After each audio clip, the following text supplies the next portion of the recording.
De pé, aplaudindo, dando glória a Deus. De pé, dando glória a Deus. Cadê a cidade do fogo? Cadê a cidade do fogo?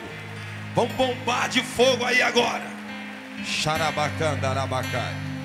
Tem um pessoal na França que mandou uma mensagem agora, dizendo que lá agora são 4 e pouca da manhã. E eles disseram assim: nós queremos receber. Diga ao povo que nós só vamos desligar o computador quando receber tudo. Pastor Reuel, que acabou de chegar, me deu a informação que tem uma igreja agora em Portugal que parou o culto, baixou o telão e eles estão lá assistindo agora o Sim 2011.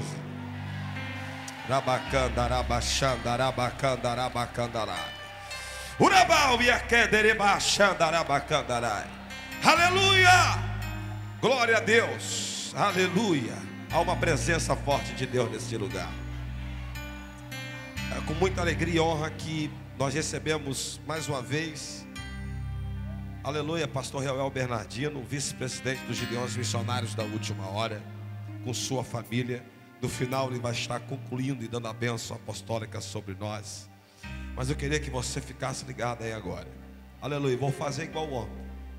Vou soltar a flor de lis com o hino e já entra o pastor Marco Feliciano. Olhe para o seu irmão numa linguagem bem pentecostal e diga assim: agora a tampa da chaleira vai voar. Flor de lis. Aleluia! Aleluia! Aleluia!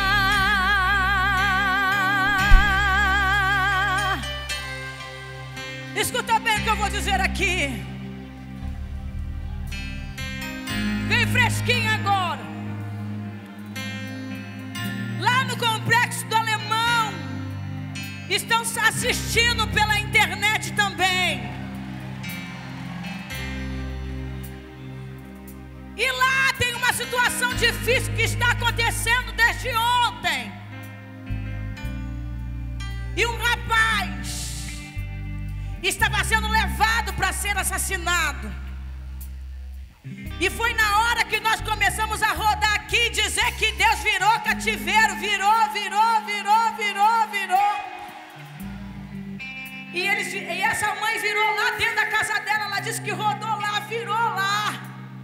E ela não sabia o que estava acontecendo com o filho dela do lado de fora. Aleluia. E ela disse que depois, quando o pastor Andes começou a ministrar, bateram na porta dela e soldados do exército entregaram o filho dela na mão dela e disse: toma aqui, ia morrer agora, mas não morreu, está aqui, estamos entregando na tua mão.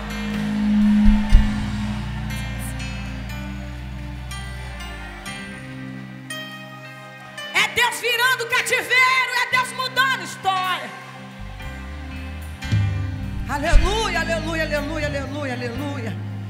E é por isso que eu fico feliz quando te vejo cantar, porque eu sei que você tem coragem de ir nos presídios, nas bocas de fumo. Aleluia, aleluia, aleluia, aleluia, aleluia. E assim como você apresentou esse rapaz, Deus tem transformado vida através do seu ministério também. Isso é bom demais. E o que eu mais amo, Jesus, é que Ele pega, aleluia, traficantes de facções diferentes, inimigos, Ele salva, Ele liberta e coloca em cima do mesmo púlpito, na mesma família, porque Ele é Deus. Está aqui, ó. Quando eu vejo meu filho Renato do lado do meu filho Alex Macedo, vem cá, Macedo, e para piorar o enredo do pastor Carlos, só Jesus faz essas coisas. Eu quero mostrar para você, mãe, que está aí sofrendo na internet. O mesmo Deus que salvou os meus filhos vai salvar o seu aí agora. Agora. Eram inimigos e hoje são irmãos 2 vezes. Aleluia. Cutuca teu irmão e diga: Deus vai virar teu cativeiro aí agora. Eu ia cantar outro louvor, mas não tem como, meu irmão. Aleluia. É a família de Jeová. Glória a Deus. Depois de um testemunho desse não tem como. Levanta a mão porque eu vou profetizar. Glória a Deus. O mesmo Deus que começou a trabalhar ontem lá no Complexo do Alemão vai continuar trabalhando lá hoje ainda. E em todas as comunidades que houver uma investida de Satanás, Deus vai mudar a história desse estado do Rio de Janeiro. Das favelas, as bocas de fumo serão fechadas no nome de Jesus. Glória. O teu casamento não vai acabar. Nenhum encantamento vai entrar no seu lar. Você aí que está assistindo pela internet, pois não tem orixá, nem Iemanjá. A tua família, a minha família. Só quem acredita nisso adore. Minha família.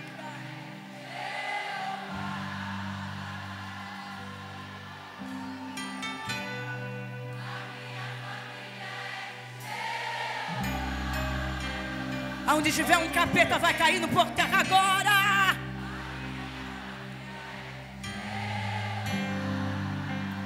Meu Deus, meu Deus, meu Deus.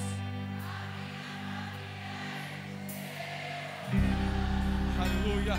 Profetiza sobre a vida do teu irmão, vai. A mão de Deus está sobre o teu lar. Estenda a mão sobre ele e profetiza. A mão de Deus está sobre a tua casa. Oh. A mão de Deus está sobre o teu lar. Aleluia. Bata no peito e diga: a minha família é de Jeová.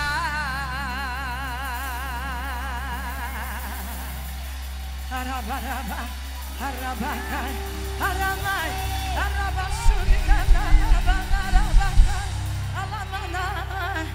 o teu casamento não vai acabar. Ei! Nenhum encantamento entra no seu lar. Pois não tem orixá nem Iemanjá. A minha família é de Jeová. A minha família é de Jeová. A minha família é de Jeová. A minha família é de Jeová. A minha família é de Jeová. A mão de Deus está sobre o teu lar. A mão de Deus está sobre o teu lar. A mão de Deus está sobre o teu lar. A minha família é de Jeová. O que Deus uniu ninguém vai separar. O marido é teu e ninguém vai tomar. Essa pomba gira vai sair de lá. Levante a sua mão para glorificar. A minha família é de Jeová. A minha família é de Jeová. A minha família é de Jeová. A minha família é de Jeová. A mão de Deus está sobre o teu lar. A mão de Deus está sobre o teu lar. A mão de Deus está sobre o teu lar. A minha família é de Jeová. O teu cativeiro, meu Deus, vai virar. O teu cativeiro, meu Deus, vai virar. Vai mudar a tua sorte, vai te levantar. O teu cativeiro, meu Deus, vai virar.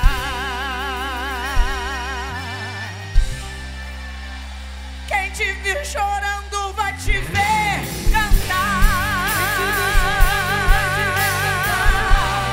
Quem te viu devendo vai te ver pagar.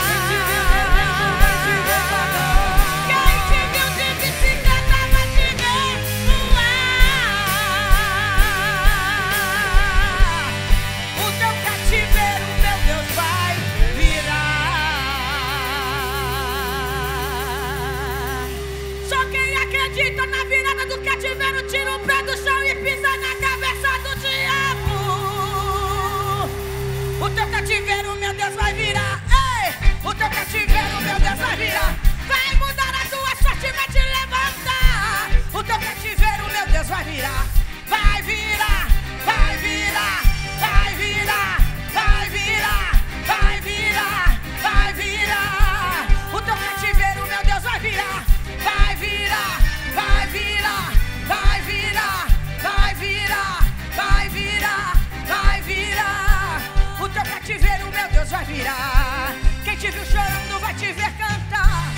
te viu devendo vai te ver pagar. Quem te viu de bicicleta vai te ver voar. O teu cativeiro, meu Deus, vai virar. Vai virar, vai virar. Vai virar, vai virar, vai virar. O teu cativeiro, meu Deus, vai virar. Vai virar, vai virar, vai virar, vai virar, vai virar. O teu cativeiro, meu Deus, vai virar. Ei! Fala comigo assim, é hora do ato profético. Eu não canto esse hino sem fazer o ato profético. Você vai cantar que o teu cativeiro já virou, mas vai cantar fazendo o ato profético, pisando na cabeça do diabo, dando uma rodada santa e declarando que o teu cativeiro já foi virado hoje aqui. Aleluia! Quem te viu chorando vai te ver cantar. Quem te viu devendo vai te ver pagar. Quem te viu de bicicleta vai te ver voar. Eu quero ver, vai! Vai virar, vai virar, vai virar, vai virar, vai virar, vai virar. O teu cativeiro, meu Deus, vai virar. Vai virar, vai virar, vai virar, vai virar, vai virar, vai virar. O teu cativeiro, meu já virou, já virou, já virou, já virou, já virou, já virou, já virou. O teu cativeiro, meu Deus, já virou.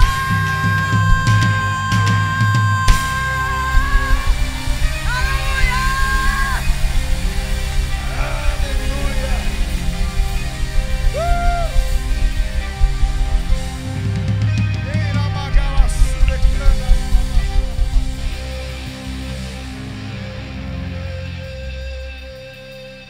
De pé como estamos, abra sua Bíblia comigo na carta aos Gálatas. O capítulo é o de número 2. Glória a Deus. Quem crê que já virou tudo, irmão? Então dá um grito mais alto do que esse aí, por favor. Aos irmãos de Portugal que estão nos assistindo agora, ao pastor Lorinaldo que está aí, vamos colocar os portugueses para adorar a Jesus. Carta aos Gálatas, capítulo de número 2. Sonoplasta, querido, ajuda-me, ajuda-me. Capítulo 2, verso 1. Quem encontrou, diga amém. Eu só queria comunicar que ainda tem pessoas ofertando no cartão de crédito ainda. Pode dar glória a Deus, porque Jesus é bom e é maravilhoso. Está escrito assim: 14 anos depois, subi novamente a Jerusalém, dessa vez com Barnabé, levando também Tito comigo. Fui para lá por causa de uma revelação e expus diante deles o evangelho que prego entre os gentios, fazendo, porém, em particular aos que pareciam mais influentes para não correr ou ter corrido inutilmente. Mas nem mesmo Tito, que estava comigo, foi obrigado a circuncidar-se, apesar de ser grego. Essa questão foi levantada porque alguns falsos irmãos infiltraram-se no nosso meio para espionar a liberdade que temos em Cristo Jesus e nos reduzir à escravidão.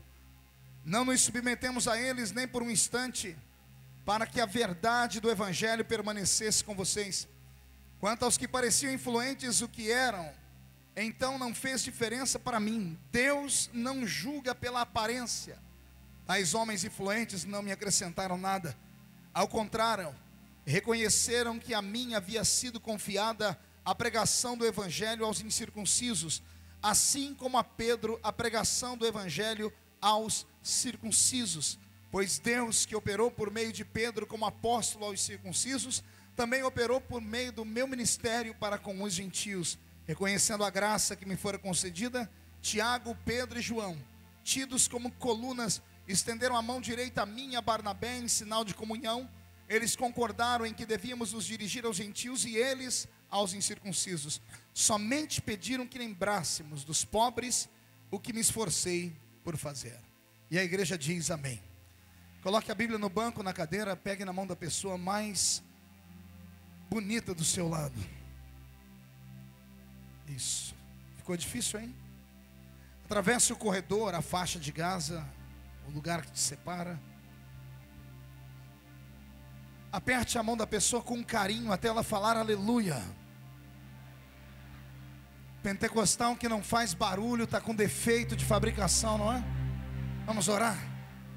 Pai, enquanto o Senhor toca no coração do meu amigo que está controlando o som, para ele abrir um pouquinho mais o retorno para mim, eu oro nesse momento para que os céus olhem mais uma vez para São Gonçalo, porque daqui a alguns minutos os que entraram tristes neste ambiente começarão a saltar de alegria.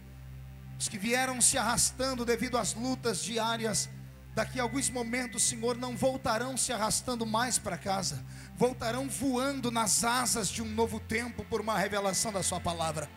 Antes que eu comece a ministrar a sua palavra, cerque este estabelecimento com a sua glória, e num raio de 5 quilômetros onde houver um demônio alojado, eu dou a esses demônios segundos para desaparecerem daqui, porque se não sumirem, serão queimados pelo poder da sua glória que aqui será derramada.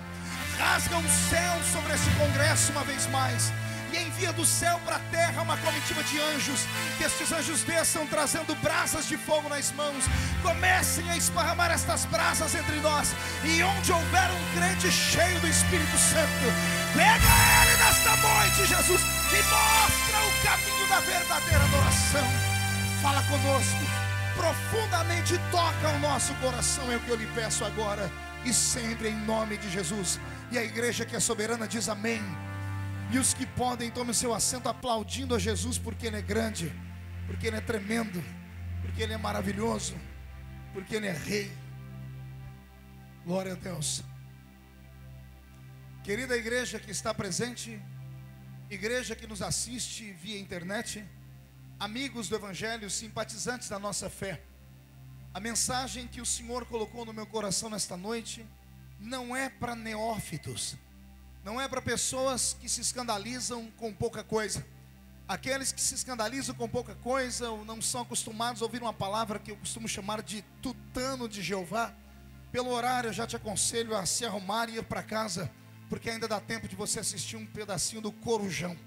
Porque se ficar comigo aqui nessa noite, coruja você não vai ver, mas você corre o risco de ver a bombinha do Espírito Santo voar sobre esse ginásio, porque eu tenho certeza que Deus vai manifestar a presença dele aqui.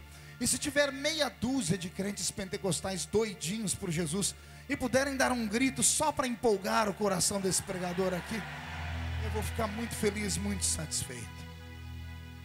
Eu fiquei imaginando e perguntei a Deus o que pregar nesta noite, e o Senhor me trouxe esta palavra estranha, até porque a carta aos Gálatas quase não é citado nos cultos evangelísticos, muito menos em congresso onde se reúne tanta gente pentecostal. A carta aos Gálatas geralmente é apresentada em reuniões de obreiro, geralmente é lida em cultos de ensino bíblico, em cultos de comunhão, porque é uma carta que enfatiza o nascimento, o crescimento e o alicerce de uma igreja que viveu há 2000 anos antes desta igreja que aqui presente está. Quando eu abro a minha Bíblia nesta carta, eu fico quase que apavorado, porque eu imagino o escritor à carta aos Gálatas, que é ninguém menos do que o apóstolo São Paulo, revivendo na sua memória o que aconteceu com ele quando se converteu à fé cristã. Apenas a título de curiosidade e para lembrança daqueles que aqui vieram, porque os que não conhecem têm que se familiarizar com o texto para entenderem onde eu quero chegar com este texto. Devem lembrar-se que Paulo, antes de se chamar Paulo, se chamava Saulo.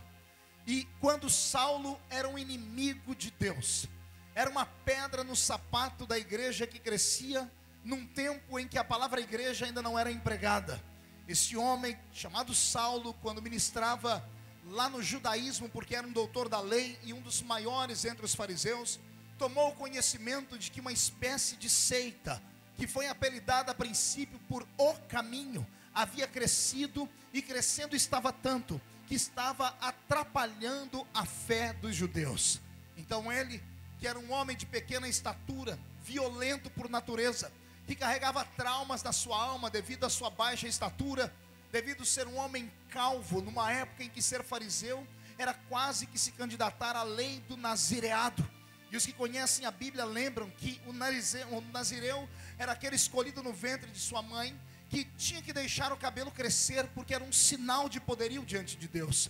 E aqueles que não nasciam nazireus, pela carta escrita aos levitas, pelo dedo de Moisés ou pela mão de Moisés, Moisés ensinou que quem não foi escolhido pelo próprio Deus no ventre, ou seja, não é nazireu de natureza, pode se candidatar ao cargo de nazireu, basta seguir apenas a linhagem. Como os fariseus eram mais santos do que todos os demais, eles sonhavam em ser nazireus e deixavam o cabelo crescer. Imagine você que Saulo, que estudava o judaísmo, que era o maior de todos os fariseus, quando entra numa idade precoce, estudando a palavra, começa a perder o cabelo, e ele fica careca. E ficando calvo naquele tempo, trouxe-lhe um transtorno, porque não poderia viver a lei do nazireado plenamente, e por isso aguçou dentro do seu coração o ódio pela raça humana. Quando eu começo a compreender que esse homem não se casou, e ele ainda envia recado aos seus discípulos dizendo: bom seria que vocês não se casassem, fossem como eu, mas como não podem ser como eu, melhor é vocês se casarem do que se abrasarem. Eu também entendo que um homem normal, cheio de saúde e vigor, que não se casa, lembrando que naquele tempo não havia ainda o celibato para o catolicismo romano, que sequer existia.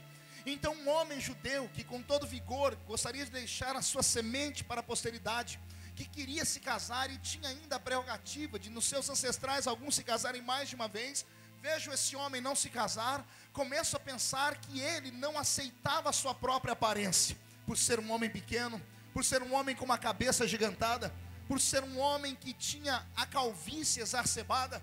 Isso criou dentro do coração dele um rancor tão grande, que fez ele desistir do ser humano.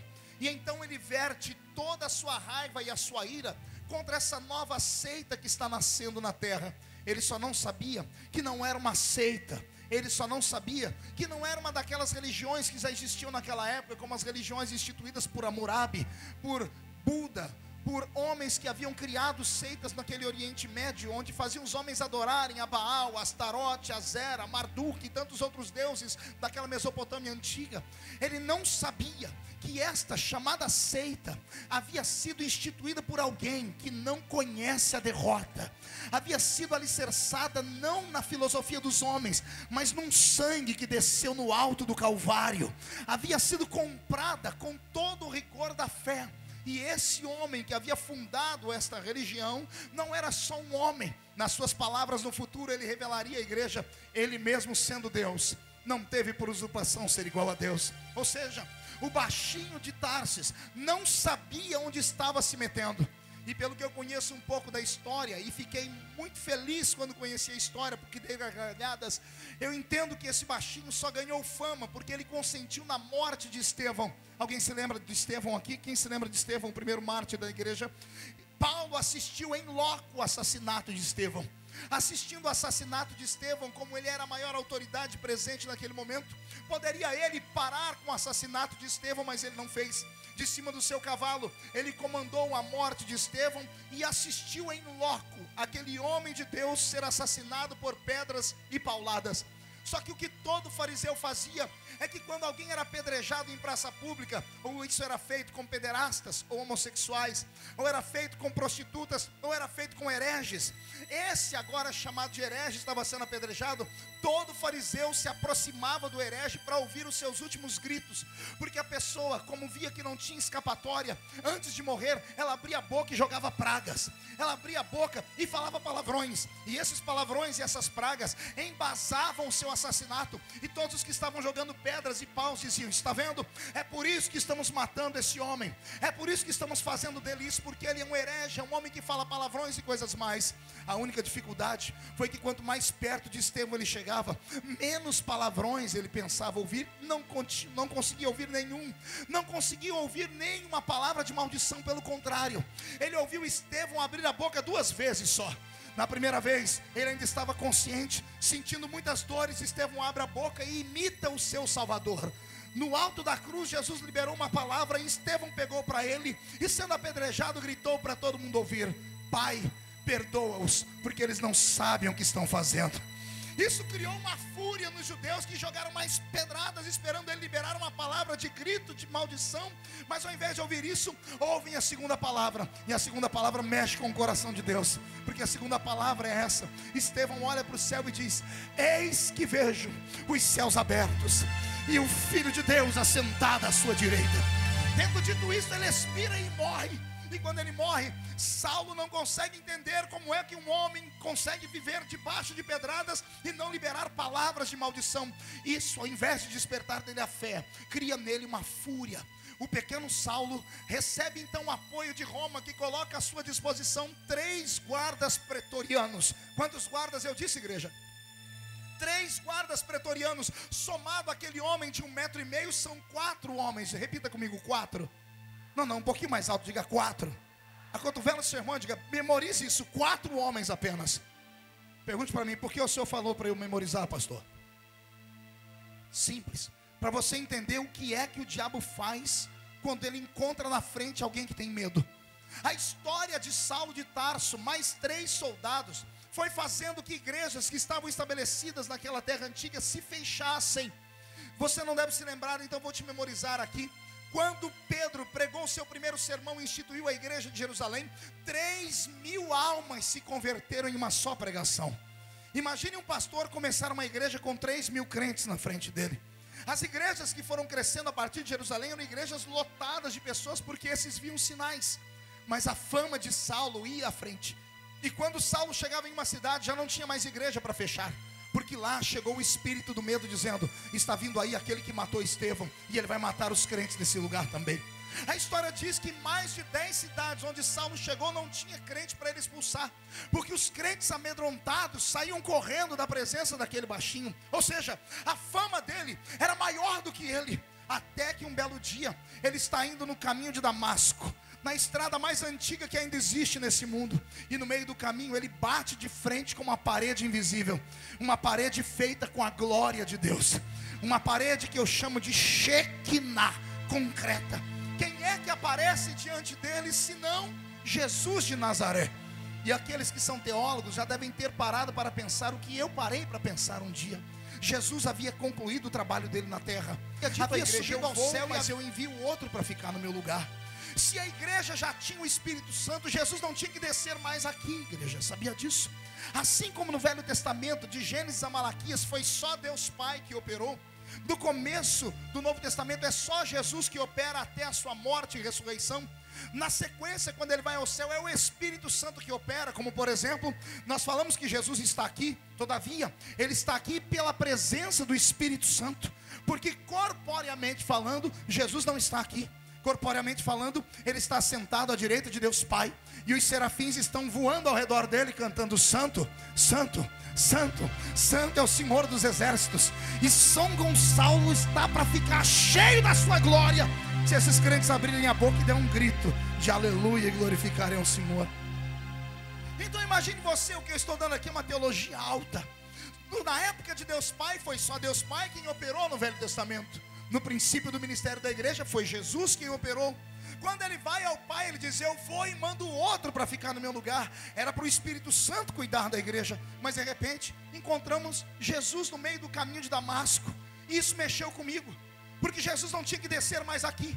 Ele só poderia voltar aqui agora em corpo de glória para arrebatar a sua igreja. Pelo menos é isso que está escrito aqui, Paulo. É isso que eu entendo, é isso que deveria ter acontecido. Mas o que é que aconteceu, pastor Reuel?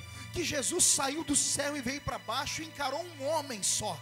Não foi um exército gigante, não foi uma guarda pretoriana com 600 soldados. Foi 3 soldados e um baixinho de 1,5 metro. Eu orei muito, foi 3 dias para receber a revelação. E o meu Deus que tem boca fala, e me revelou o que aconteceu. Quem quer saber da revelação? Então dá mais um grito de glória, senão não conto nada para ninguém. O Senhor disse para mim: meu filho, eu instituí a igreja. Fui eu quem fundamentei a igreja. Fui eu que morri pela igreja. Fui eu que derramei o meu sangue pela igreja.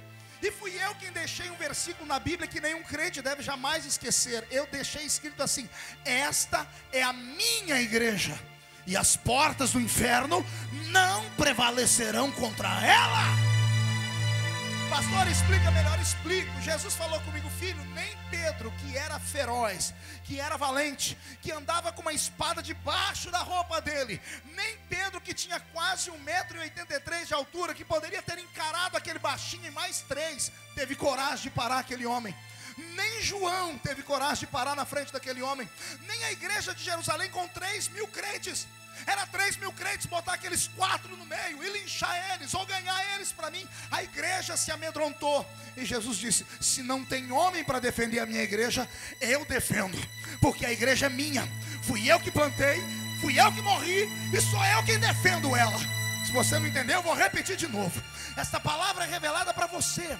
Se não tem ninguém para defender aquilo que Jesus falou que vai fazer na sua vida, se não tem ministério que queira pôr a mão em cima da sua chamada, por causa dos outros que estão perseguindo, se não tem família para te apoiar, mas Jesus usou a palavra dele, disse que ele vai te abençoar. Se Miguel não puder descer aqui porque ele está ocupado cuidando de Jerusalém, se Gabriel não puder descer aqui porque ele tem mais o que fazer, o próprio Jesus descerá aqui para te defender, porque você é propriedade dele. Quem é propriedade dele aqui? Deixa eu ver. Então levante a mão para o céu e sacode ela, por favor. Olha, tem gente que nem para me obedecer presta. Levante a mão direita e chacoalhe ela. Coloca no ombro de quem está do seu lado, por favor, com carinho e respeito. Sacode a pessoa até ela ficar irritada. Irrita ela, irrita ela. Faz isso aí em Portugal agora. Faz isso aí onde você estiver. Chacoalha, chacoalha, chacoalha, chacoalha. Diga: Deus te trouxe aqui para isso. Sacode, sacode, diga: para isso. Sacode, diga: para isso. Deus te trouxe aqui para sacudir a sua chamada, para sacudir a sua história. E se tem alguém que acredita nisso, dá um grito para acordar São Gonçalo inteiro.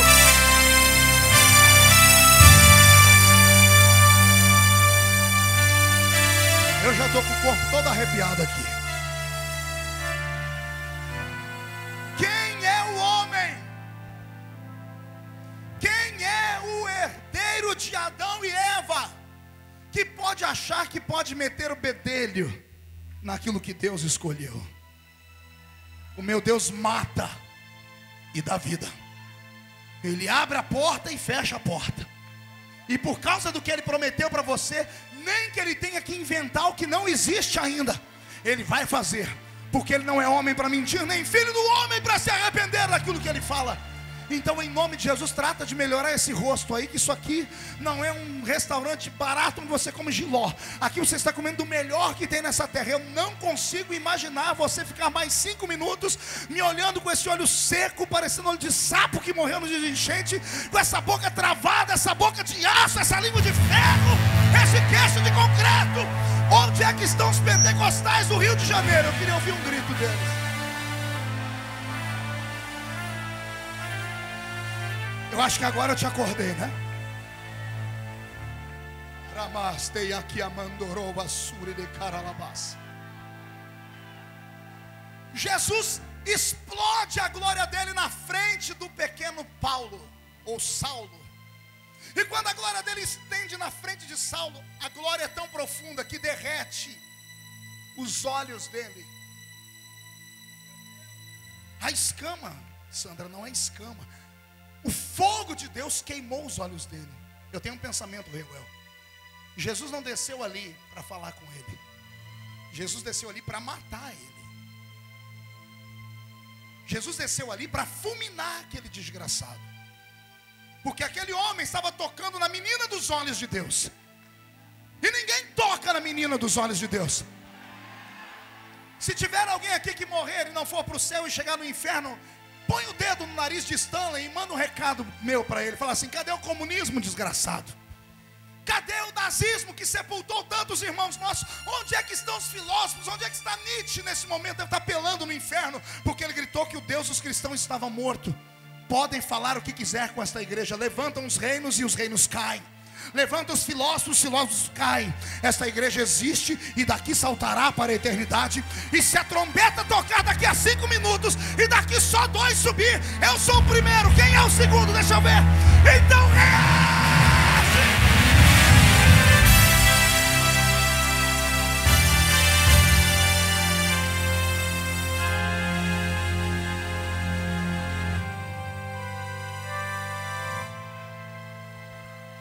Mas quando Jesus vê aquele decrépito ser humano de 1 nem tamanho de gente ele tinha. Ele era menor do que eu, gente. 1,5 metro. Quando Jesus, eu acho que Jesus parou, olhou para ele assim, ficou com pena dele. Olha quem é que está assustando a minha igreja. Aí imagina Jesus como é sábio, ele é a sabedoria encarnada, olhando dizendo assim: vou apavorar o diabo. Vou deixar o diabo apavorado. O diabo vem com a farinha e eu já estou com a polenta pronta do outro lado aqui. Se o diabo levantou esse homem para destruir a igreja, eu vou levantar esse homem para construir a igreja. Não, você não entendeu?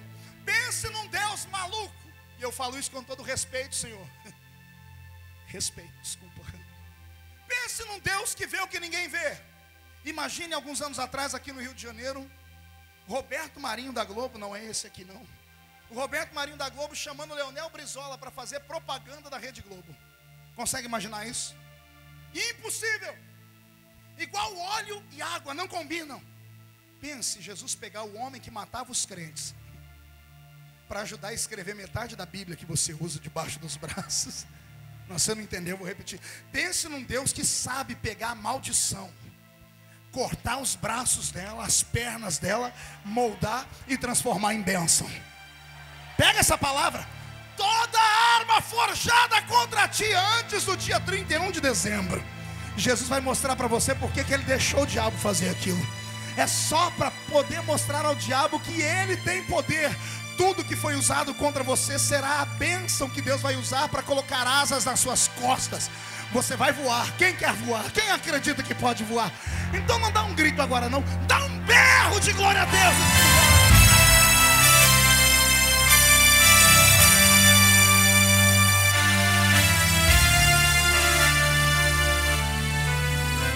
O restante da história, até onde eu vou chegar, todo mundo sabe. Vou acelerar. Esse moço é arrastado para uma cidadezinha pequena, vai para um endereço, que Deus depois decorou o endereço dele, mandou ele para a casa de um certo curtidor. Enquanto ele está lá chorando as pitangas, cego por 3 dias em jejum, do outro lado da cidade está o maior profeta do seu tempo, o profeta da igreja de Jerusalém. O profeta Ananias está orando e Deus diz para ele: Ananias, levanta, anota o endereço, rua chamada direita, a casa de Simão curtidor. Pega o azeite, porque você vai ungir aquele homem lá para mim. Vai ungir um obreiro. Ananias vai saindo todo empolgado, até que ele fez um ato falho, cometeu um pecado. Pergunte qual. Ao invés de só obedecer, ele resolveu perguntar: qual é o nome do homem que eu vou ungir, Senhor? Não devia ter feito isso. Quando ele perguntou quem é que o nome do homem que ele vai ungir, Deus gritou lá do céu: Saulo de Tarso. Lembra que eu falei que a fama de Saulo fazia todo mundo tremer? Ananias fechou a porta na hora, botou o chifre de azeite do lado e disse: Senhor, vamos conversar. Esse aí é aquele homem? É aquele Ananias. O assassino? O assassino. O homem que consentiu na morte de Estevão? O homem que consentiu na morte de Estevão. O homem que está fechando as igrejas? O homem que está fechando as igrejas. Senhor, ele não presta. Não presta para você, que só enxerga um palmo na frente do nariz. Não presta para você, que não sabe o que eu posso fazer em 3 dias na vida de uma pessoa. Há 3 dias atrás ele não prestava, mas 3 dias depois o cabra vai ser uma bênção na minha mão, porque eu vou mostrar o que é que eu faço com aquele que não vale nada. Se não presta para você, o problema é seu. Para mim, ele é um vaso escolhido. Ele é um vaso escolhido. Pega essa palavra, crente. É nesta palavra que você vai sair daqui a pouco andando pelas ruas de São Gonçalo, não mais se arrastando, não mais andando com esse peitinho caído, parecendo um peitinho de uma rolinha que tomou uma pedrada. Não é mais para ficar com pena de si mesmo. Ei, você tem promessa de Deus. Eu não conheço um crente dessa vida que não tenha recebido uma promessa que veio do céu. E se você tem uma promessa que veio do céu, você está imortalizado até a promessa se cumprir na sua vida. Não entendeu? Eu vou repetir. Se você tem uma promessa de Deus na sua vida, você está imortalizado. Você pode passar no meio de um tiroteio, as balas vão ser obrigadas a fazer curva por onde você passar. E se atravessarem o seu corpo, vão estar proibidas de acertar algum órgão fatal. Porque você não pode morrer até Deus fazer aquilo que Ele disse que vai fazer. Eu quero saber se tem alguém que tem promessa de Deus na vida aqui. Tem alguém? Ah, pelo amor de Deus, então reage, reage. Pelo amor de Deus, reage. Reage.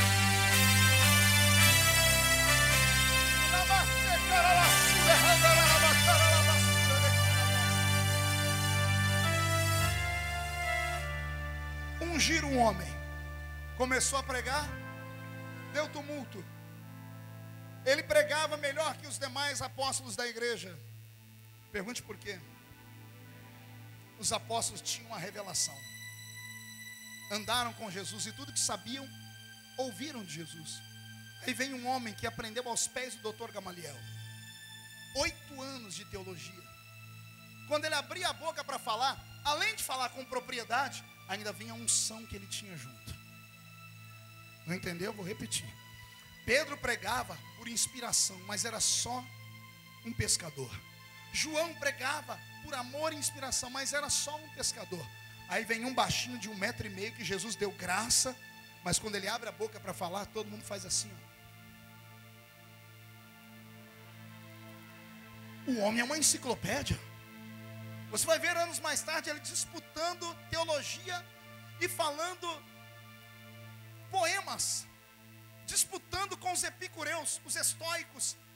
Você vai ver ele pregando um dia para um imperador, e o imperador gritando: para, cala a boca. Eu imagino ele perguntando: a minha pregação está tão ruim assim? O imperador falando: não, é que se você falar mais 5 minutos, eu me converto a essa sua fé. Você não é normal. Oh glória, me subiu outro arrepio nas costas. O meu Deus só usa gente que não é normal. Tem alguém que é anormal aqui? Eu acho que os normais já foram para casa. Falaram: isso é hora para ter culto, 10h30 da noite. Os normais já foram para casa. Só ficou aqui gente maluca. E é para esses malucos que eu quero pregar. Vamos virar o Rio de Janeiro de cabeça para baixo. Porque Deus só usa gente doida. O resultado foi que a igreja de Jerusalém mandou Saulo voltar para a casa dele. Saulo ficou abandonado por 14 anos em Tarsis. Quantos anos? Não ouvi. Acotovele o irmão do seu lado e pergunta para ele: você aguentaria tanto tempo? 14 anos de desprezo. 14 anos. E detalhe, quem mandou você para lá foi os seus pais na fé. E novo convertido acredita em tudo. Quando ele foi acreditando no que eles falaram. Irmão Saulo, vai até a poeira baixar, que o senhor trabalhava para César. Então deixa a poeira baixar, a gente busca. Quanto tempo leva para uma poeira baixar, gente? 6 meses, 1 ano, 5 anos. Nesse país aqui se caduca uma dívida com 5 anos. 14 anos. 14 anos abandonado. Um menino que saiu de Tarsis com anel de formatura no dedo, poliglota, inteligente, de família aristocrática, porque só estudava no doutor Gamaliel quem tinha o sangue real na veia. Ele volta para a cidade como herege. Não pode frequentar a família. Perde a carteira de trabalho assinada por César. Ninguém quer ser amigo dele. Ele é obrigado a pegar uma agulha e aprender a fazer tenda, costurar, para não morrer de fome. De onde é que você acha que ele arrumou aquela frase linda? Eu sei padecer necessidade e também sei ter em abundância. Nada me separa do amor de Cristo. Nem a largura, nem a profundidade e nem a altura. 14 anos depois, quando ele está lá naquela tenda, fazendo tendinhas para os outros, chega um homem sentado num jumento. O nome dele é Barnabé. Qual o nome dele? Pense num ilustre desconhecido do evangelho. Barnabé. Fui estudar a história dele. Eu rachei. Lá em São Paulo a gente usa uma expressão: eu rachei o bico, de tanto que eu ri. Não é que eu descobri que Barnabé era um crente rico de Jerusalém, empresário, e o dízimo dele era muito alto, mas ele tinha uma chamada. E a igreja de Jerusalém, com medo de perder ele, levaram ele ao apostolado, ao ministério, e deram para ele uma igreja para ele pastorear. Só que como ele não sabia pregar, deram uma igreja que ninguém queria pastorear. A igreja de Antioquia era uma igreja pequena. só tinha crentes pobres. E a cor da pele dos judeus daquela cidade era um pouquinho acima do caucasiano, quase negra. Então eles sofriam preconceito da própria igreja. Mandaram Barnabé lá para dar um cala-boca nele. E ele foi todo empolgado, porque tinha vontade. Só que no meio do caminho, ele resolveu falar com Deus. Falou: Senhor, eu estou indo pastorear, mas eu não sei pastorear. Eu estou indo para uma igreja que eu tenho que pregar, mas eu não sei pregar. O que eu faço? Aí vem o dono da igreja e fala no ouvido dele: busca Saulo de Tarso. Vai da cidade de Tarsis, procura um baixinho abandonado, fazedor de tendas. Quando ele entra na tenda, está lá o ranzinza, sentado naquelas pernas finas e aquele cabeção desse tamanho. Nem bom dia dava, um homem magoado com a vida. Diz a história que Barnabé chega e diz assim: irmão Paulo, Deus me mandou aqui para que você venha comigo até a cidade de Antioquia pregar. O senhor tem coragem? A história diz que Paulo não responde. Ele levanta bravo e começa a desmontar a tenda e começa a amarrar o couro dos animais. Vai lá fora, tem um dromedário, um camelo, bota um banquinho, sobe em cima e amarra. Senta no dromedário e grita: Barnabé, vamos embora. Faz 14 anos que eu estou no óleo. Faz 14 anos que eu estou abandonado. Faz 14 anos que o diabo não ouve a minha voz. Mas agora também ele está perdido. Eu vou agarrar ele pelo chifre, vou esfregar o focinho dele no chão e vou chutar a cara dele para o inferno. Porque quem tem chamada, passa o tempo, passa os meses, pode ser abandonado pelo ministério, pode ser abandonado pelos homens, mas o Deus que fez a promessa não deixa morrer até a promessa se cumprir. Terminou a introdução da mensagem, que isso aqui é o conhecido. Agora olha para o seu irmão e diga: aperte o cinto. O que você vai ouvir agora, diga para ele: você nunca ouviu em toda a sua vida.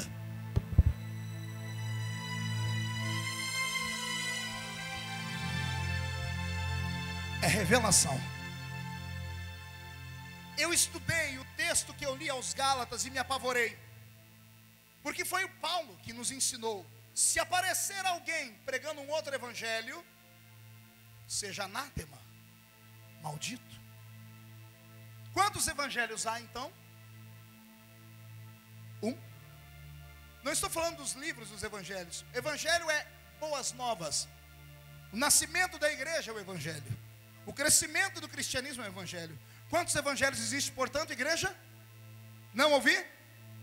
Aí vem Paulo na carta aos Gálatas e diz: 14 anos atrás, eu fui obrigado a ir em Jerusalém para explicar o evangelho que eu pregava. Porque o evangelho de Pedro era diferente do meu evangelho. O evangelho de Pedro era o evangelho da circuncisão. E o meu evangelho era o evangelho da incircuncisão.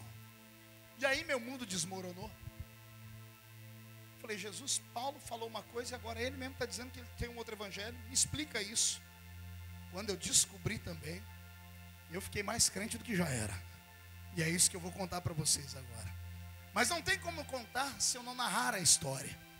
Imagine você, Paulo e Barnabé em Antioquia. A igreja já está fundada. Já tem o culto normal. Barnabé vai para o culto e, como não sabe pregar, ele dirige. E quem prega? Vamos lá, quem dirige o culto? E quem prega? Um pouquinho mais alto. Quem dirige o culto? E quem prega? Olha para o seu irmão e diga: olha no que deu.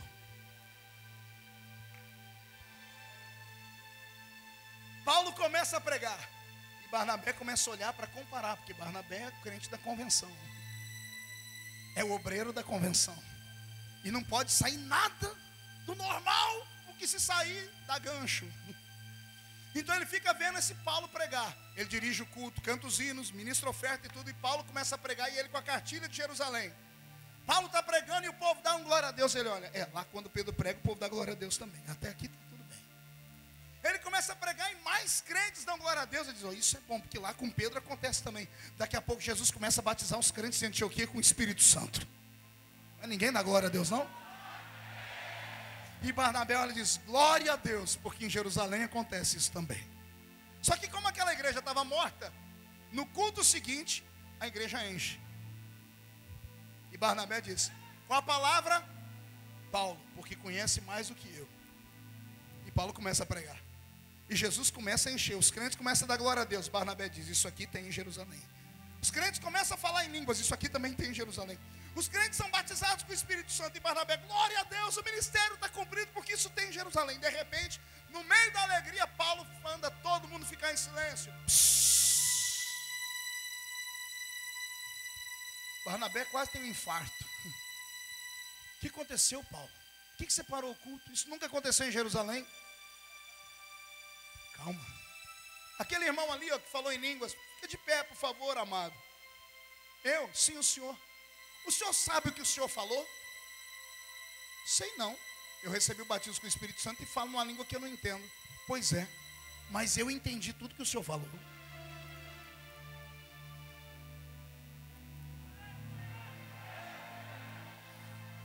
A ficha cai, demora, mas cai. Vou falar de novo. Paulo para o culto e diz: irmão, o senhor que falou em língua, o senhor sabe o que o senhor falou? Eu digo: não sei não, mas eu sei o que o senhor falou. O senhor falou isso. Barnabé diz: mas o que é isso, Paulo? Eu nunca vi isso em Jerusalém. Jerusalém não tem isso, mas aqui tem. Isso chama-se interpretação de línguas. Ai meu Deus, onde vai dar esse negócio? Barnabé começa a suar frio. Mas se essa notícia chegar em Jerusalém, eu estou perdido. Porque lá em Jerusalém não tem ninguém que interpreta esse negócio. No dia seguinte, a notícia esparrama e diz: tem um homem que interpreta aquela língua doida dos crentes. A igreja entope de gente. E Paulo começa a pregar. E Barnabé vai anotando, né? Língua estranha tem, batismo com o Espírito Santo também. E já danou a interpretar de novo. Isso aqui não tem lá. Mas aí Paulo anuncia: gente, amanhã vem todos os doentes para cá, porque eu vou orar e Jesus vai curar. Barnabé diz: lá em Jerusalém tem cura também, porque Pedro cura. Os doentes vêm, Paulo. No culto seguinte, depois do fogo, das línguas, da glória, Paulo vai botando a mão sobre os enfermos. E ele vai botando a mão e Jesus vai curando um por um. E Barnabé dizendo: isso está na Bíblia, isso está na história. Pedro põe a mão, João põe a mão. E eles até dizem que Jesus ensinou: porão a mão sobre os enfermos e os curarão. Terminou o culto em paz. Barnabé dizendo: olha, até que não está tão diferente. No dia seguinte, a igreja está com a cidade inteira lá. Todos os doentes da cidade apareceram, porque Jesus curou. E aí Paulo começa, depois de tudo, ele começa a pôr a mão e vai curando. Mas é muita gente. Ele não dá conta de chegar lá no fundo. De repente ele para e fala assim: gente, só um minutinho. Pega o meu lenço, joga naquele doente ali, ó. Põe no doente para mim. Pô, o doente levanta e é curado. Barnabé desespera: o que é isso? É para pôr sua mão. É sua mão, está escrito: pôr uma mão sobre os enfermos e os curarão. Aí vem Paulo e diz: mas Jesus falou para mim que não existe dom de curar enfermos. Ele me ensinou que é dons, no plural, dons de curar enfermos. Uns curam colocando a mão, eu curo colocando a minha roupa, porque a unção de Deus está na minha vida. Será que tem alguém entendendo o que eu estou falando aqui? Eu falei para você que você ia ouvir uma coisa que você nunca ouviu na vida. Queridos, no dia seguinte, as cidades vizinhas estão lá, porque os doentes querem ser curados. Aí ele cura pondo a mão, cura pondo a meia, cura pondo a roupa, e vira aquele tendel. Mas aí acontece algo fora do comum. Pergunte o que é. As pessoas trazem uns doentes que ninguém nunca tinha coragem de orar por eles. Orar por um paralítico era até fácil. Mas como é que ora para uma pessoa que não tinha perna?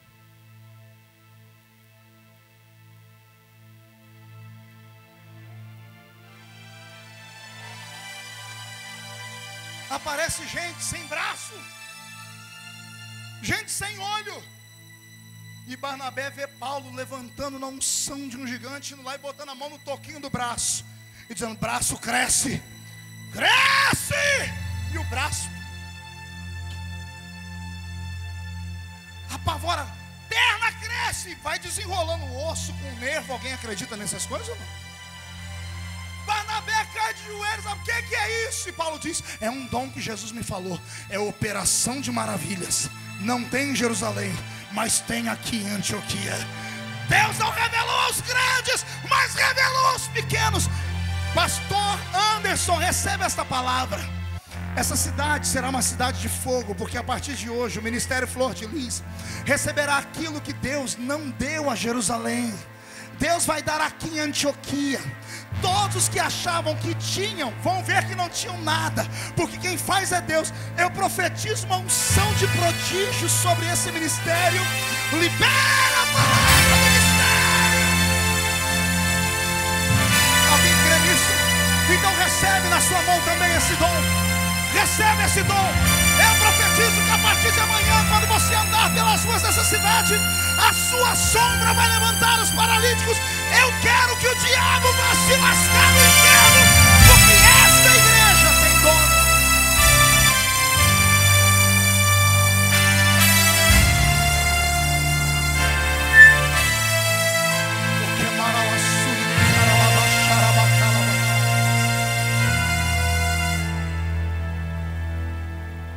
Pastor, de onde é que o senhor tirou isso?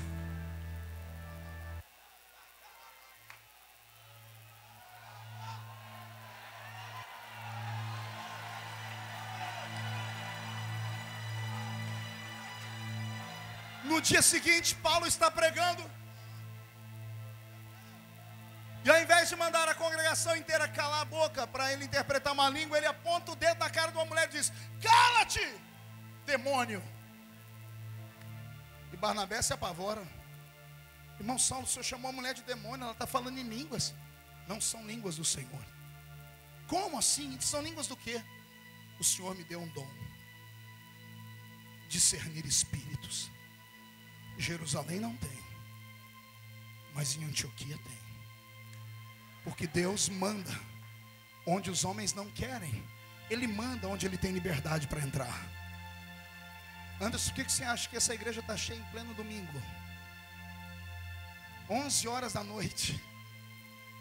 Você acha que esse pessoal está aqui só por causa dos nomes? Não é isso, eles vêm porque lá em Jerusalém não tem.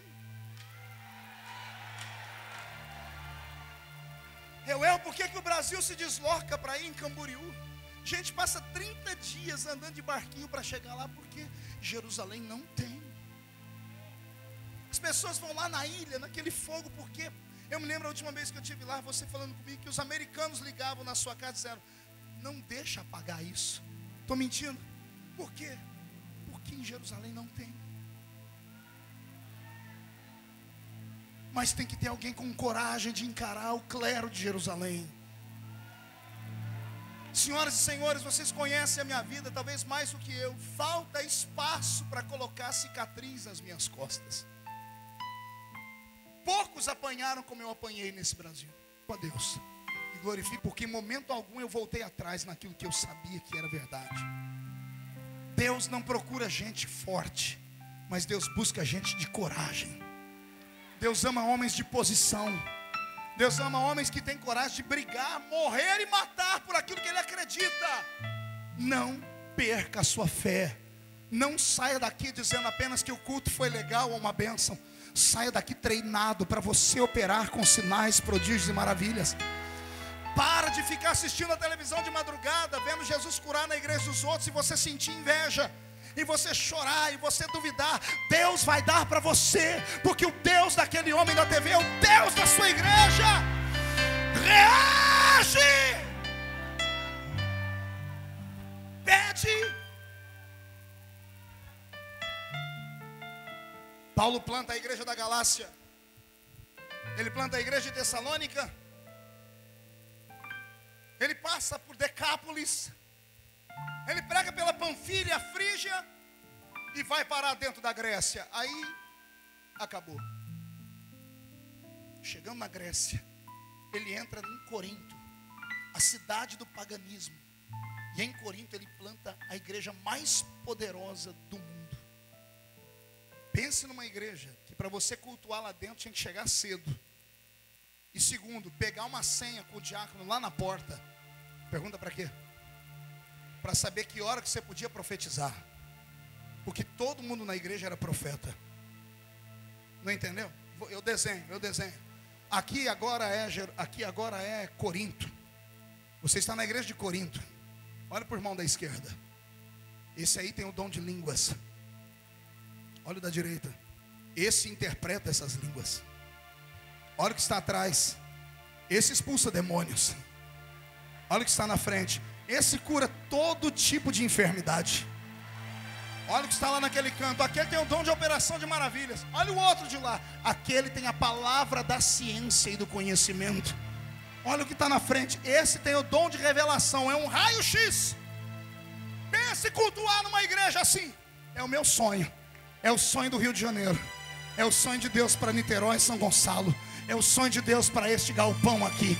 Que venham os homens e mulheres do Rio de Janeiro inteiro, que façam caravanas do mundo se preciso for, porque aqui vai ter sinais, prodígios e maravilhas, e cada crente será uma brasa de fogo tiradas do altar. Quem pega essa profecia? Quem pega? Então agarra, pega.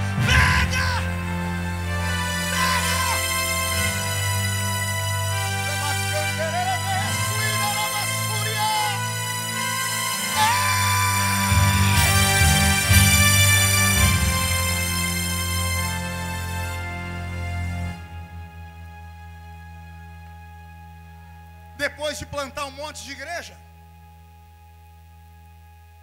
o sonho de todos os crentes de igreja de congregação é um só: é conhecer a igreja sede. Sim ou não? Todos os crentes de congregação têm um sonho, eles querem ir lá na igreja sede. Aí vai os crentes de Corinto, Antioquia, Galácia, Tessalônica, vão lá para Jerusalém, chegam na hora de um culto. Problema. Pergunte qual é o problema. Os crentes de Paulo receberam o evangelho da incircuncisão, e os de Pedro o evangelho da circuncisão. Os de Pedro receberam o evangelho do legalismo, do peso, do jugo, e os de Paulo tinham liberdade para adorar. Os crentes de Paulo entram na igreja de brinco, homens, porque eram bárbaros. Os gentios eram bárbaros, e os bárbaros tinham costumes que os judeus não tinham. Iam de brinco, iam com barba estranha, iam com roupa esquisita. As mulheres não iam com burca. As de Corinto chegavam com um lenço na cabeça, por causa da Grécia, só para a Grécia. Eu mostrei para o irmão que foi me levar no hotel hoje, na entrada do hotel tinha uma imagem grega. Eu disse: olha aqui, todas as imagens gregas de mulher, você nunca vai ver as mulheres com cabelo solto. Todas têm um coque na cabeça. E ele perguntou por quê. Eu disse: porque para os gregos a parte mais sensual de uma mulher era a nuca. Por isso Paulo falou só para as mulheres de Corinto: não mostre a nuca para ninguém, deixa o cabelo crescer. E se for para cortar, então é melhor rapar a cabeça inteira, porque aí nenhum homem vai olhar para você com sensualidade. Mas Paulo não falou isso para Tessalônica, não falou isso para Galácia, não falou isso para nem. Cada lugar Paulo aplicava o evangelho para aquele povo, dentro daquela cultura. E esse povo todo chega em Jerusalém, na hora do culto. Os crentes de Jerusalém vê aquele povo entrando e começam a dizer: Jesus está mandando os pecadores hoje. Hoje vai ser uma benção, a colheita vai ser grande. Porque as mulheres estão tudo esquisita, com brinco na orelha, camiseta de calça, está tudo esquisito. E começa o culto, e Pedro está pregando. Glória. E Pedro prega simples. Os crentes acostumados a ouvir Pedro pregar, na simplicidade começam a dar glória a Deus. E os crentes de Paulo não dão. Pergunte por quê. Acostumados a ouvir uma palavra mais profunda, mais arraigada. Então eles não são como os crentes de Jerusalém, que são simples demais. Não é que eles sejam insensíveis, eles comeram uma comida um pouco mais forte. Mas daqui a pouco o Espírito que está em Pedro é o Espírito que está em Paulo. Pedro vai pregando, e daqui a pouco os crentes de Paulo começam a dar glória a Deus também. Tumulto. Os crentes de Jerusalém olham e dizem assim: tem alguma coisa errada? Por que aquela mulher com aquele brincão na orelha está dando glória a Deus? Aquele homem de brinco está dando glória a Deus. A coisa piora, pergunte por quê. Os crentes de Jerusalém começam a falar em línguas, e os crentes de Paulo também. A roupa é diferente, a cultura é diferente, é tudo diferente, mas o Espírito é o mesmo. E eles estão falando em línguas. Só que a coisa complica um pouquinho mais, pergunte por quê. Os de Jerusalém param nas línguas. Os de Paulo começam a interpretar as línguas. Ai, Jesus! Começa a interpretar, então tu muda. O que é isso? É demônio, isso é demônio. Acaba o culto. os obreiros chamam, vocês são crentes de onde? E começam a se apresentar. Quem é que ganhou vocês? O apóstolo Paulo. Problema? Pergunte qual? Os obreiros pegam a ficha da convenção. Qual o nome do apóstolo? Apóstolo Pedro, apóstolo João, André, Bartolomeu. Como é que é mesmo o nome? Apóstolo o quê? Não tem. Não tem na convenção. Não tem credencial. Não tem. Se não tem, não existe. Mas esse homem anda sozinho? Não, ele anda com o irmão Barnabé. Barnabé, calma aí. Ah, presbítero Barnabé, esse tem. Obrigado. Marca uma reunião com a igreja, pastor Pedro. Barnabé arrumou uma confusão aí. O que Barnabé arrumou? Ele arrumou um moço aí que prega, rapaz. Está dando um tumulto. Está virando uma bagunça a igreja. Está trazendo inovações para a igreja. Está trazendo coisas que não é da nossa doutrina. Está acabando com a igreja. Sério? Convoque Barnabé. Barnabé traz Paulo a tiracolo. Na convenção Paulo não entra, Barnabé entra. E sofre igual o sovaco de aleijado. Por que você não leu a cartilha? Por que você não fez isso? Está escrito? Por que... Gente, eu não sei falar. Chama o homem, ele está aí. Que homem? Chama o Paulo, é ele que arrumou essa confusão. Chama ele que ele explica. E chamaram Paulo. Se ajeita na cadeira para não cair agora. Duelo de titãs. Glória. Pedro e Paulo. Eu queria estar lá. Oh, glória.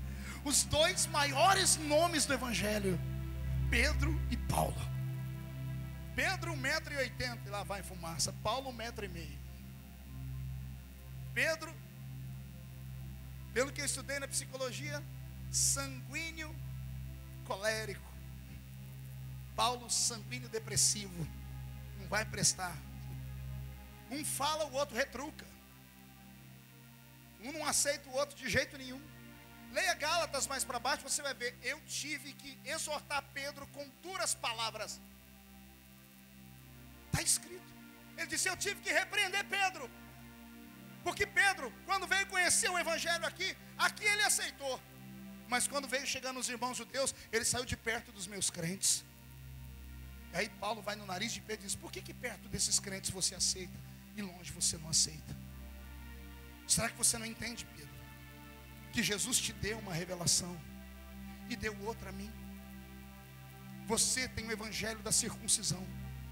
Você é o apóstolo dos judeus, do povo eleito. Eu sou o apóstolo do povo rejeitado.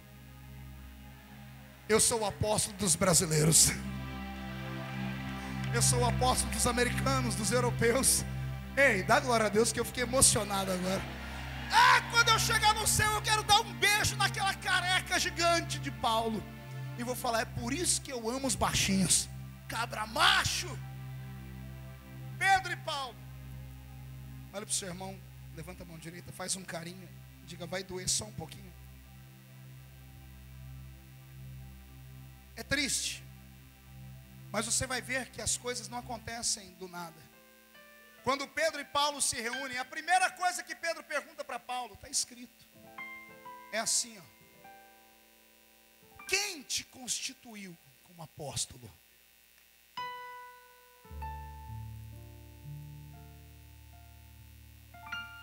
É triste. Pergunte por que é triste.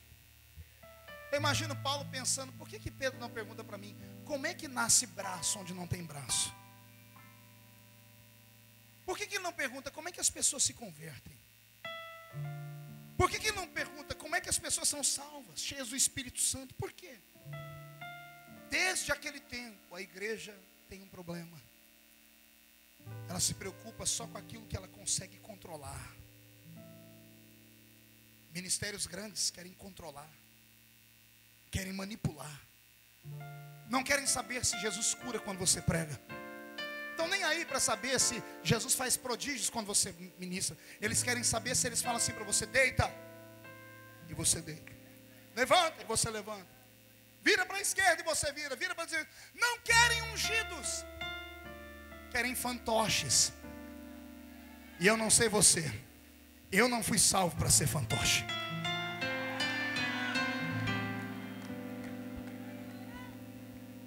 Há um problema sério, igreja, seríssimo. Porque se você questiona, te chamam de rebelde. Se você não questiona, você morre por dentro. Você não pode fazer nada. Tem gente morrendo aqui no meio.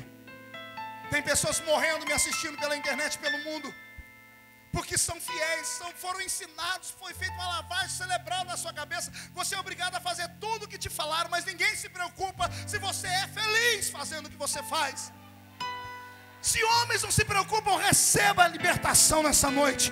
Tem um Deus que se preocupa no céu.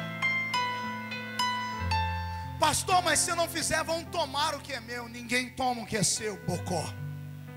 Não, pastor, eu vi o pastor desconsagrar alguém. Simples.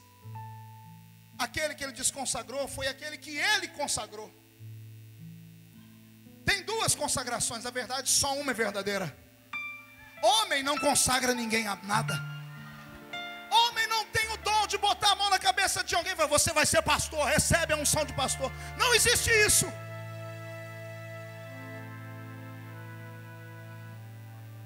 A consagração verdadeira não vem daqui, ó. A consagração verdadeira vem daqui. E se você foi ungido de cima para baixo, aguenta o tranco, bate o pé, porque o diabo mais cedo ou mais tarde recua, recua. Deus quer te usar, deixa Ele te usar.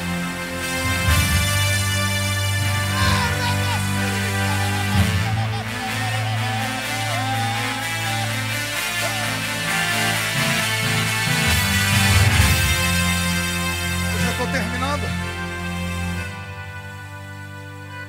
Hoje eu posso falar. A primeira vez que eu preguei no congresso do pastor Reuel, eu era diácono. Sabia disso?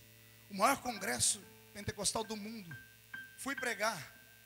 Eu era diácono. Pergunte como eu consegui essa façanha. Me apresentaram como pastor, mas ninguém nunca perguntou se eu era.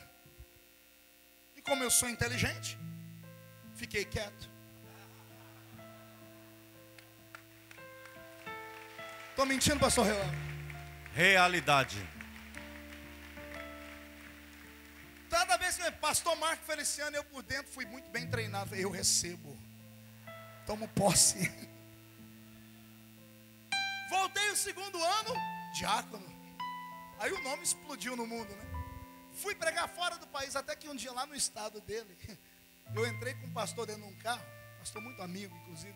Ele falou para mim, você pertence a qual convenção em São Paulo? Eu falei, como assim? É porque em São Paulo tem a Confradesp, tem a Comadesp, tem a Ciadispel. Você pertence a qual? E eu gaguejei. Eu não sabia que tinha isso. Ele falou, deixa eu ver sua credencial. Ô, praga. Aí eu tirei. Quando ele viu o Reuel, ele quase teve um infarto. Niltinho. Ele olhou e falou, ele quase fez o sinal da cruz. Você não é pastor? Não. E você vem mentindo todos esses anos? Eu falei, também não. Mas como não? Ninguém nunca perguntou para mim.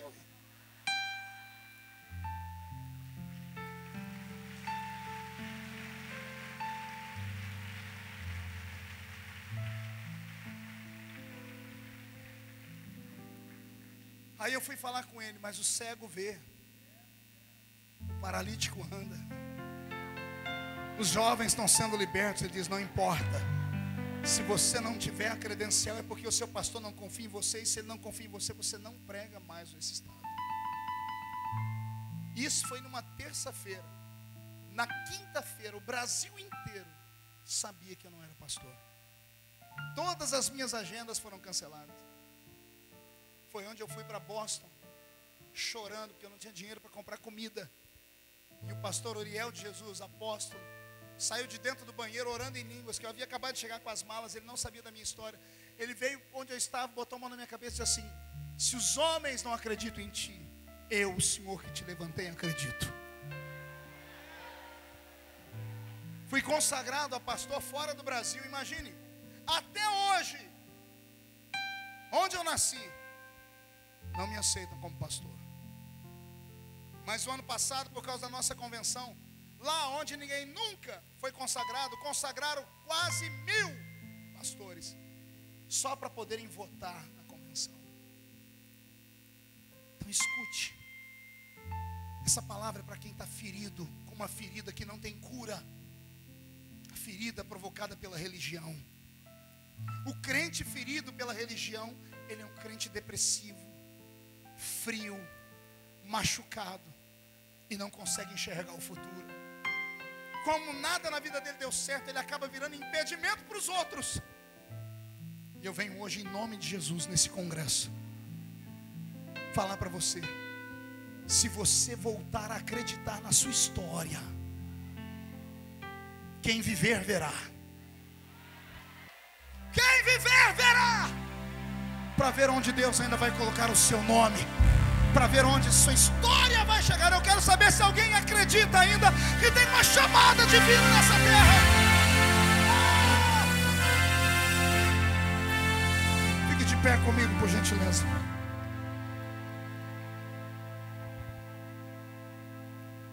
Pegue na mão do seu irmão, porque agora tem a resposta de Paulo.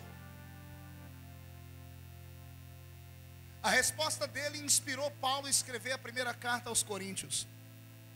Quando Pedro pergunta a Paulo: quem te constituiu apóstolo? Olha o que Paulo responde: Cefas, que é um dos nomes de Pedro. Eu conheço um homem que há 14 anos atrás, se no corpo não sei, se fora dele não sei, foi até o terceiro céu, viu coisas tremendas que não posso contar para você. Imagino Pedro ficando irado e Paulo dizendo: Pedro, era para você ter me discipulado, era para eu ser discípulo de Pedro, era para a igreja de Jerusalém ter me ensinado. Vocês não tiveram paciência e me mandaram embora. Mas quem me chamou não foi homem, foi Jesus no meio do caminho de Damasco. Passando fome lá em Tarsis um dia, Jesus apareceu no quarto, olhou para mim e disse: ô baixinho, se ninguém acredita em você, eu acredito. Só que eu vou te dar uma coisa que eu não dei para ninguém também. Eu vou te discipular no céu. Você vai sair da terra e vai conhecer um evangelho de sinais lá em cima no céu. E lá no céu, arrebatado em espírito, Paulo recebeu a revelação da Bíblia, como ele está aqui. E é por isso que é Paulo que prega sobre os dons do Espírito Santo. Deus não deu para Pedro, deu para ele. Porque quanto mais os homens te rejeitam, mais Deus te dá, mais Deus te exalta. Você crê nisso? Olha onde Jesus me colocou agora: deputado federal. Eu já encontrei alguns que nem de pastor me chamavam, mas agora quando eles não me chamam de pastor, eles são obrigados a me chamar de Vossa Excelência. Você não entendeu? Eu vou repetir. Teve um monte deles em Brasília, por causa daquele negócio do kit gay, da PL 122, que nós ajudamos a derrubar. Chegaram em mim, não conseguem me ver como pastor, mas tiveram que olhar para mim e dizer assim: Sua Excelência, o senhor pode assinar esse papel? Estufei o peito e falei assim: vamos lá, vamos assinar esse negócio. E para todos vocês que sofrem, mas têm chamada, eu vou deixar aqui um poema. Quem te viu passar na prova e não te ajudou, quando ver você na bênção, vão se arrepender. Vão estar entre a plateia e você no palco. Vão olhar e ver Jesus brilhando em você. Quem sabe no seu pensamento você vai dizer: meu Deus, como vale a pena a gente ser fiel. Na verdade, a minha prova tinha um gosto amargo, mas a minha vitória hoje ela tem sabor de mel. Recebe poder para concluir a sua história.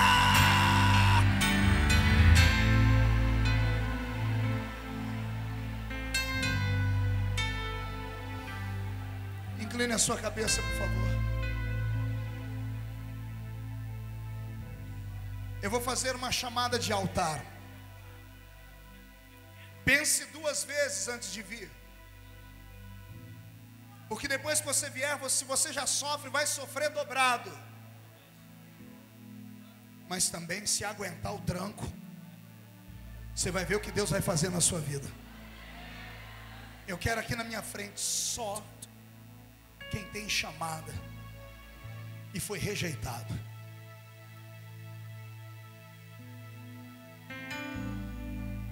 Isso, vem chorando. Isso, vem chorando.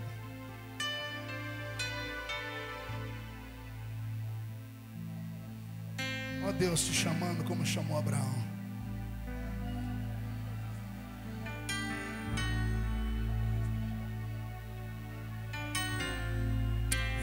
Vem mais para frente. Sai de sua tenda, ó filho meu, te mostrarei as estrelas do céu. Sai de sua tenda, ó filho meu, te mostrarei a areia do mar. Será que podes contar?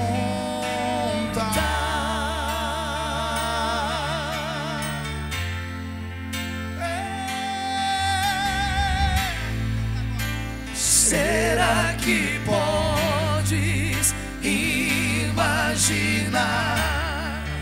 tudo aquilo que eu sonhei para ti, filho meu? O que minhas mãos fizeram para ti, filho meu, minha bênção será sobre ti. Uma nova história Deus tem pra ti. Um novo tempo Deus tem pra ti.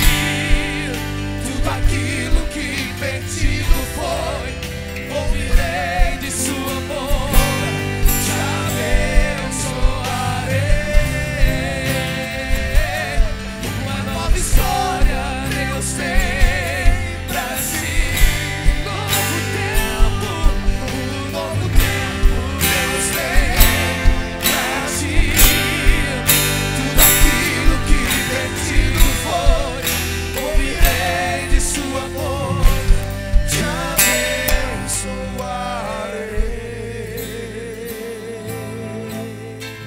Remastu e anderele sui quevarabacandaralas. Pegue na mão de quem está do seu lado. Pastor Anderson, seu filho já está pronto? Eu der o sinal, você começa a cantar. Luan, fecha os olhos. Bento, está sem inspiração hoje? O que está acontecendo aí? Cadê o Bento que eu conheço? Feche os seus olhos. Eu estou sentindo cheiro de chamada. A gente vai se esbarrar por aí, você vai ver. Eu profetizo que o seu nome será colocado no alto. Deus te escolheu e te tirou de trás das malhadas dessa noite.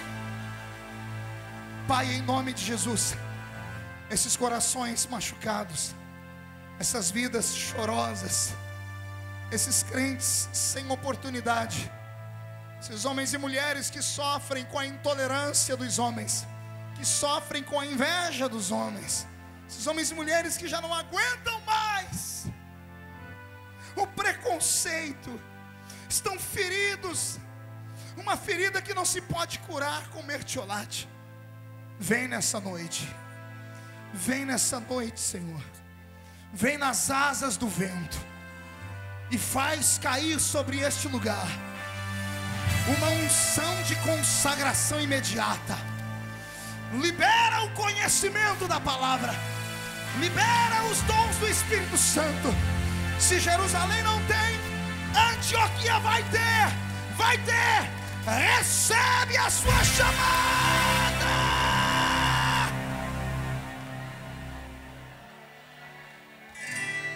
Aleluia.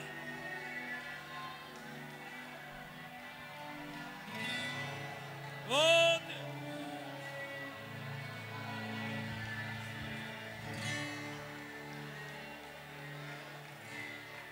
Por toda a minha vida,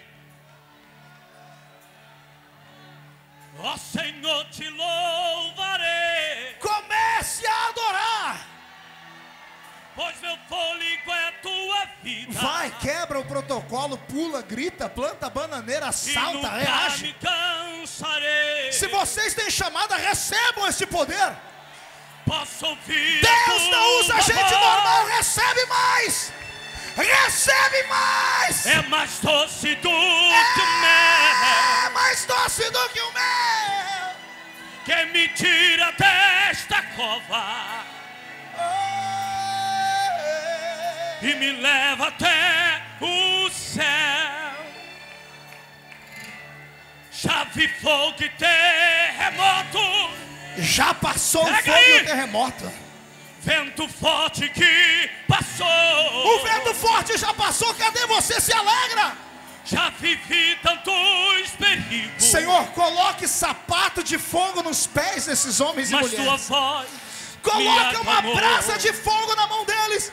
Pega eles agora. Tu dá ordem às estrelas. Tu dá ordem às estrelas. E amar os teus limites. Meu Pai, eu me sinto tão seguro. Aleluia. No teu colo, ó Altíssimo. Recebe. Não há ferrolho, nem portas que se fechem diante da tua voz. Não há doença, nem culpa que fiquem de pé diante de nós. E a tempestade